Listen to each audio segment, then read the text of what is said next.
Let's start making our sandpaper letter cards. I have 2 coloured cards which I have folded in half. I'm using red for vowels and blue for consonants. I folded them down the middle and now I'm going to use some scissors to cut them in half.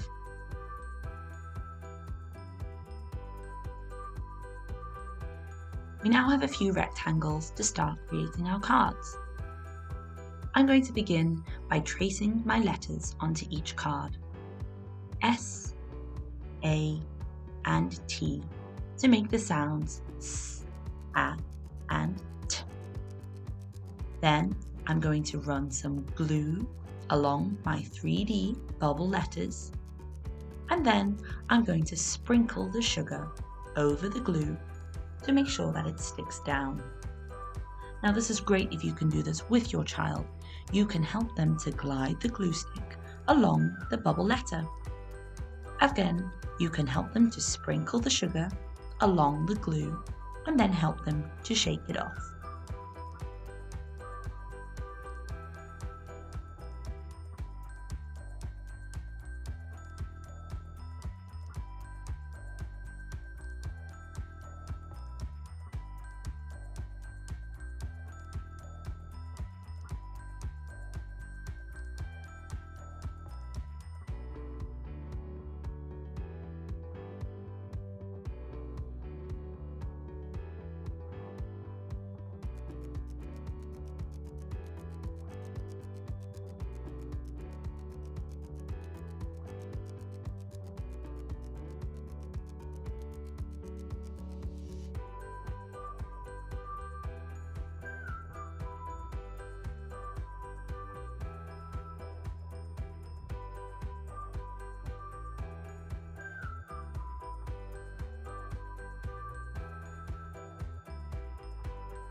Happy tracing, everyone!